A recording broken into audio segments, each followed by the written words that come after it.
Hi, I'm Dolly Vasta, and welcome back once again to For Art's Sake. My topic is women in comedy, and my guest is one of the brightest female stars in the comedic scene today. Rex Reed said about her, "Rarely have I witnessed more brilliance and comedic flair. Her singing voice is awesome. She leveled the screaming crowd to a mass of chill bumps." Meet Marilyn Michaels. I love that. I think any really performer would.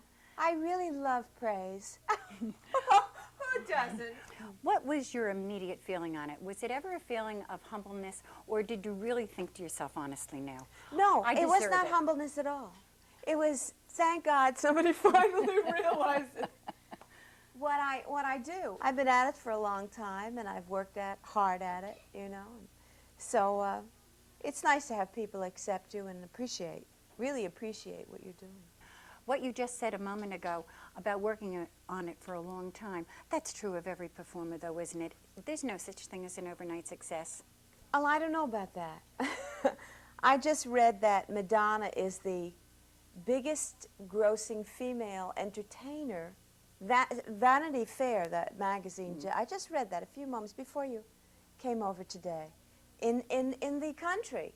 And I don't think she's been at it for a long time. I don't know, maybe some small town she might have been in. I mean, how old is she? I mean, I don't think she's paid her dues in quite the same way that many artists or actors or performers have. I think that does happen where someone just it happens quickly and they get catapulted, as they say, because of a record or a television series or something. It does happen. When you are working on a character in comedy, yes, what is the primary essence that you try to get from that character? One is honesty, and the other is usually the characters are people that I have seen, people that I have lived with, people that I have grown up with, and they're a part of my psyche, and I don't know how they're in there, I don't know how they got in there, but somewhere along the line I just sort of, you know, acted as a sponge, and just sort of, so I have so many of them, real characters that people know, the impressions that I do, and then characters that no one has ever seen or heard of before, that are a part of my life, somewhere back here, and then they come out. Such as? Well, there's a lady that some people know, and she's a wonderful person, and she talks like that. And then there's some street person down there, you know, I mean, if you want to know, Dolly, what's going down, then you got to know what's happening. If you know what's happening, if you know what I mean. Say, right? Okay? Well, and I find that I take these characters and from people that I know. When I had a nanny taking care of my life, I have a little 4-year-old, my little boy, and she was, she's a little Irish lady, you know, and she used to come into, "Oh, see, the baby's so lovely today. Mrs. Wilker, we're going to powder that little tushy. It is going to be such a lovely..." And I started to do this, you know, this lady, Nora, and for a while I was just doing my little Irish nanny. She's a lovely lady, you know. She's so lovely, la-di-da, and the whole thing. And I just find these characters, and I'll probably end up doing you. People that I meet, people that I bump into, people that I see in the street, people that I've known all my life from different ethnic backgrounds. I mean, there are just dozens and dozens of them. When did you start doing all this? In school? Well, mimicry. I started doing mimicry it started to come out when I was about 14. I would do impressions of people that, like Patti Page, you know, "How much is that dog in the window?" You know, Teresa Brewer and Patti Page and Doris Day and whoever, Sarah Vaughan, a lot of jazz singers. And I was 14 years old doing mimicry. And I have heard since then that there are many people in show business, great stars, who started out doing incredible mimicry, such as Fanny Brice. And, of course, Peter Ustinov, who's a great mimic, and Peter Sellers. And a lot of people don't know that, that Elizabeth Taylor is a terrific mimic and dialectician as well. So I was kind of young when I started doing it, or when I realized that I was able to do this. Now, you've done a lot of club work, right? Oh, yes, all kinds. Concerts, clubs, lots of television, everything. Theater. Do you like club work? I like all the mediums because each one offers something else. Television is extraordinary. But television chews up, not just talent, but it chews up material, doesn't it? Well, not as much as it used to because there aren't any variety shows. There used to be many variety shows, the Ed Sullivan Show and all. We don't have variety television anymore. So you don't necessarily use up material in quite that way. I mean, talk shows are somewhat prepared, but this is very extemporaneous, and this is totally off the top of our heads right now. But television is a great medium. Hi, hi. And people come up to you and they say, I know you, I saw you on the Hollywood Squares, I saw you on Dolly's show or whatever. It's wonderful. You reach millions and millions of people. Theater, there's nothing like theater because it's fantastic, you know, the smell of the grease paint and having all these people sitting there. And I was fortunate enough to do Funny Girl, to do the national company of Funny Girl after Miss Streisand. That was a great, great time in my life. Did you do it as Miss Streisand or did you do it as Miss Michaels? I did it as Fanny Brice. It was the story of Fanny Brice, and it was, I guess I of course, incorporated some of Barbara Streisand's performance into it. But I was trying to do Fanny Brice. It was about Fanny and myself, so. But you do Barbara Streisand. I do, yeah, sure. Of course, like, you know, what am I doing here? But working in all these different mediums, it's wonderful. And clubs is fun because there's an intimacy, and there's the people are right there. You can touch them, and you can, you know, work with them and play with them. And do they talk to you? They talk to me, yes, and I encourage that because it makes me, it enables me to do a part of the act that is improvisation, complete improvisation, and keeps me sharp and able to bounce ideas back and forth and get laughs that are just, that writers can't write. Writers can't write the kind of laughter and the kind of comedy that you get out of an improvisational experience, of an improvisational performance. Who are some of the favorite characters that you do that nightclub audiences will request of you? Oh, they ask for almost everybody. Sometimes people that I don't do. But they ask for Dr. Who. They always want me to do her because she's so cute. They ask for Barbra Streisand. They ask for Judy Garland and Liza and Bette Midler. And can we talk? Yes, oh sure. They ask for Joan Rivers. Everyone. They ask for men. Sometimes they want me to do men, and I do a few men. Jackie Mason is so terrific. You know what I'm talking about? These people to the house with the camera, it's standing, it doesn't move, you sit there, I said, yeah, I don't know what I'm talking about. They ask for all these different characters. What direction do you want to go? Because you have a great singing voice. Thank you. You are a brilliant artist. Your work is all over here. Thank you, yes. I'm married to a doctor, and I think he appreciates my painting more than anything else. He's a great fan of my artwork and encourages me to do a lot of painting, and I've been doing more and more of that whenever I have a chance. But there are so many things that I haven't done that I'd like to do. I'm working on a one-woman show now called Who Does She Think She Is?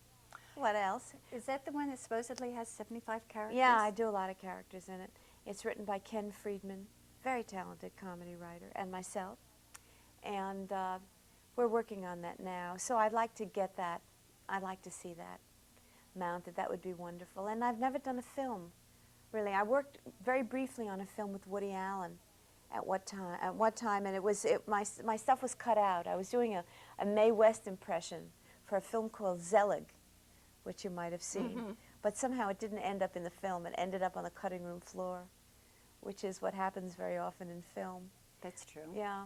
But I would love to do a film. There are so many things I'd like to do. I hope I get a chance to do them. A crazy thought just went through my mind. A soap with you doing all the characters. Ah! That's a great idea. Do you know that's a really terrific idea? That's really good. Hey, That would Dolly. be funny. That would be You're funny. a good writer. That'd That's be a great funny. concept. I could see you doing it. A couldn't you? soap. A soap. Brilliant, Dolly. Brilliant. Why didn't I think of that? We'll write it down. Write it down. I like that. That's terrific. I'm going to think about that. That is really wonderful. Are you an avid television watcher? Not avid, except for certain things, like the PBS station. Things that have to do with art and history. I find myself, I'm not a soap opera watcher, as a matter of fact. And I do perform on many game shows, and that's usually when I watch them, is when I'm on them. But my husband and I have been watching a lot of television videos lately, and films. You know, we love the old films. And we keep going back to a few favorites, such as Gone with the Wind and All About Eve. And we were watching All About Eve last night. I watch All About Eve sort of once a month, on an average of once a month, just to keep me sharp. It's just the most magnificent filming, that Betty Davis. She was always my favorite. I love her so. And the Ann Baxter. It's just terrific. I think that one day I'm going to do an All About Eve. We did this on, I did a series called The Copycats years ago that had a lot of wonderful impressionists in it. And we did a takeoff on All About Eve. But I think I will eventually do another one where I play all the characters. Thelma Ritter, Ann Baxter, and then the Marilyn Monroe part, where she just has a few lines. Just terrific. Brilliant film. They don't make films like that anymore. They try, but they don't. You were talking about Gone with the Wind before. Yeah. And I read a piece that Rex Reed wrote. Yes. That your piece that you did on Lily Tomlin doing Scarlett O'Hara. Yes, I do a Gone with the Wind, where I do many different people doing that. And I have to save that for my show, because it's in my show. All right, we'll let you save that one. Who were your role models? Did you have any in the comedy field? In comedy? Yeah. I think, of course, Lucille Ball. I mean, I have to always say Lucy is our all-time great, you know, and Carol Burnett. I always loved Carol Burnett and Lily Tomlin. There are not that many women. There are more today. There are more young female comedians than ever before. But it's because of these ladies who kind of blaze the trail, I think, for them. Do you think it's tougher for a woman in comedy than it is a man? Yes. I would say yes. Why? Because a man comes up, boom, he's funny, he's on the scene for a short time. Before you know it, he has a special on Showtime, HBO, whatever. And I don't want to mention names, I don't have to, because there are so many of them. But very few women. The ratio is very few women to the men who get that chance. I mean, there's a young lady named Elaine Boozler who's talented and has been around for a long, long time. And I think only recently is she starting to get the opportunity to have her own show. Why do you think this is? I sat in a comedy audience one night, and I saw 3 males get up and do their shtick, and then a female, and I thought she was by far, and I can't remember who it was, and I have a funny feeling it was Elaine. It was about 6 years ago. Possibly, yes. She did a piece, and she did a piece on men. Mm-hmm. And outside of my husband, my son, and a doctor who was sitting with us, they were the only 3 men laughing. The women were hysterical. But they were the only 3 men laughing. Really? Because I was watching around the room, Yeah. and my heart was going out to her on this whole thing. Have you ever had a problem in a club with this? Not at all. I've had every kind of situation. But as I say, I feel that I make friends of the audience. I try to anyway. And then when I kid them, they go with it. You know, it's very rare that I have to really watch out or be careful about what I'm saying or what I'm doing. I think I make them feel comfortable about it, and they know it's in fun, and if they sit up front, then they've got to be prepared to play. Oh. If they're in the back, then you can't get to them. But if they're in the front, then they've got to know that, hey, you sat up front for a reason. How do you feel about off-color material? Now, I know this is probably a weird discussion to get into. I had a young man on my show some weeks ago, a young male comic, and he said that when he worked a club, they would come off stage. If it was a small club, and depending on the age of the audience, one would say to the other one as they came off, is this a four-letter word audience or no? You knew there was a switching off sometimes in material that you had to do. Well, very often, I mean, there are certain corporations that I've worked for in the past, such as IBM or whatever, and you've got to be very careful. They do not want anything risque. They want no four-letter words. It's very restrictive. But it becomes a test of your ability as a performer to do an excellent job without using all of that. So when you've done it and it's good, there's a feeling of accomplishment about that. But someone like Eddie Murphy, no, I've never seen Eddie Murphy live, and I just hear that he can be very, you know, very, very open with his language, shall we say. And I don't know whether it works. And I know that, and his name eludes me at the moment. You've got to help me with this. And I adore him. The other black comedian who I love. Richard Pryor? Richard, thank you. Richard, who I adore. And Richard is just, I mean, Richard is just filthy and great. He's just so brilliant. His characters are so great. I mean, I just watch him and I go out of my mind. I don't know what to call it. I don't know what dirty is anymore. But Robin Williams to me is a genius. I think Robin is. He's my all-time. I agree. I agree. I think he's brilliant. And when Robin talks to his penis, I just think it is it's brilliant. I think that's the greatest thing. I love it. So I don't know. It depends upon how, I think it all has to do with how good you are. You can get away with so many things depending upon how talented you are and what you're saying through the material. And then you take someone like a Jack Benny, whose comedy was the gentlest comedy, all built on a nuance of timing, and it's wonderful. You know, or Jackie Gleason or Sid Caesar, who are all greats, great, great, great, and don't use any four-letter words at all. It depends upon the person and the style. Do you think audiences have changed over the years? Oh, yes, tremendously. I think that people like Lenny Bruce, you know, blazed that path there, and because of that, comedians are able to say more without fear. They're able to do more and say more and explore more. And Don Rickles is able to say things that would be totally shocking, you know, years ago. Sure. Are you funny at home? My husband would answer that much better than I. Well, you said before, you know, that he I loves think your of myself as a artwork, very you know. serious person. I'm probably funny at home. My husband says that he thinks I'm two main characters that he knows. One is Marilyn Michaels, who is, I suppose, the one that's speaking to you right now. And the other is a person by the name of Ma. He calls this woman Ma, who wears, you know, very schlumpy, no makeup, you know, very comfortable, walks around the town holding a little paper bag with grapes in it or something. And this is, you know, the woman who takes care of my son and sews labels on the clothing for school and things like that. That other Ma person. And I guess she can be funny. I guess I'm funny at home. Don't you think everyone who is in the public eye has a Ma person within them, though? Oh, absolutely.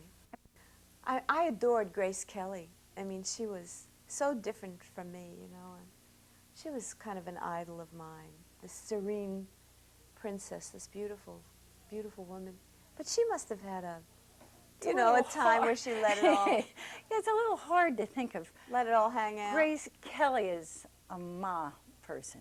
But everybody does have that moment, that time when you're completely at ease and kind of a little bit slovenly, a little bit being yourself that you don't want anyone to see, or those who are very close to you that you trust. Yeah.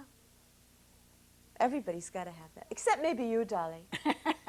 Definitely Oh, not. Dolly, no. you're so right. Perfect, darling. Perfect. I'm doing Joan Collins. Can you imagine? That I can. Joan Collins. She does this a lot. That's true. You know, I saw something the other night on She on kind of TV, shakes yes. her shoulders. When you shake your shoulders, your boobs move too. Lovely. I admire her tremendously. There's a woman who is, I assume, in her 50s. Yes, well, up there in her 50s, and you know, making the biggest career now. Somebody said, I was also reading something, and they said, Joan Collins' vulgar career. Oh, honey, lay it on me. Yes. Come on, give me some of that vulgar career. Yes. Somebody in Vanity Fair. I like Vanity Fair. Vulgar. Joan Collins' vulgar career. Love it. Love a vulgar career. Go and get one. Just to look like her, that's right. That's great. It's marvelous. It's terrific. And to do it at that time, this time in her life, fabulous. Fabulous. I saw a movie of hers the other night, and I looked at her with much awe. Staying power in show business is the most important thing. Hanging in. By your thumbs. Sometimes. That's By your right. thumbs. Is that why you paint? No, I paint because I love to paint. I just thought maybe it was. I love to paint. It's another part of me. therapy. And I don't need an audience to paint. I need an audience to perform. But I don't need an audience to paint. It's something where I get involved in the movement and the color and form, and it's just me and the paint and the canvas. Oh, it's wonderful.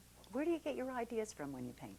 Oh, many things. I like to do figures, many figures, and if you pan any of these paintings, some of them are celebrity portraits, which I love to do.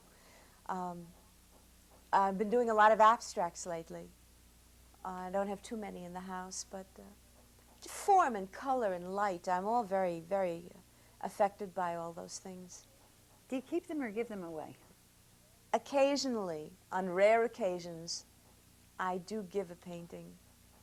Occasionally I do, yes. But most of them I keep because I grow attached to them, and fortunately I don't need the money. I'm working now towards a showing, towards an art show, yes. So when that happens, I hope you can come to the opening. That would be nice. Oh, that would be wonderful. Okay. Well, it seems you have a wonderful career, a great family. Thank you. I do have a great family. Yeah. Where do you want to go from here? What is next for Marilyn Michaels? The show, my one-woman performing show. That's right up here, writing that show. And probably more television, and raising my beautiful son, and spending more time with my husband, who's a doctor, who I don't get to see very much because he's a surgeon and he's always operating. All those things. Doing all those things, all this balancing act, which is not easy. I was just going to ask you that. It's tough to do. It's very tough. It's very tough, and that's an understatement. And my mother did it, and many women do it, and they do it exceptionally well. And I tip my hat to every woman who does it. And I tip my hat to every housewife. I never make fun of another housewife as long as I live, because it is a very hard job, an enormously demanding job. It's not easy to be super mom. It certainly is not. Do you ever have days when you just want to, just say, I've had it. I can't be anywhere on time today. I mean, nothing is going right. A lot. Why do I do this? A lot. I panic a lot. I have a lot of guilt when I go out of town, only for a few days and I'm not with my son. All that stuff. All of it. I'm going through all of it. And the ERBs and toddlers and finding the right schools and it's all of it. I've got it all going, and it's a lot, but it's also made my life so rich and so great. I'm going to cry. Not before me. But sitting here Yes. and listening to you, and I spoke with you a couple times on the phone, and I just felt you were so, well, normal is a funny word to use. Normal is not the right word to use. use. No one I don't in this know what business normal is is. normal, right? But you were very real and very charming and very gracious, and Thank you, I Dolly, don't that's see any kind of phoniness that surrounds you in the slightest bit. I don't know what that is to do, to be. I mean, I can be that character. I can be almost any kind of character can I play. But, and I think perhaps there are many times in my life when I've hidden behind different characters. But if I'm called upon to be me, I couldn't make an attempt at being being something else or being pretentious in any way. And there are people that I know who do that. And I mean, it's just, life is too short. It's just silly. There's so much to do. I think people can sense when you're genuine, and people know honesty. That's and true. when you're not honest, people know that. They feel it. I think the camera picks it up too. Yes, When you're on television. I think so. Well, our time is just about gone, but I thank you so much It was for a being so pleasure. very gracious to This us. is like therapy, you know. It is. Interviews can be like therapy. That you don't have to pay for these sessions. Oh, okay. Well, we'll move all your furniture back. Thank you. I hope all of you have had as much fun as I have had, and I'll see you all next month. In the meantime, take care.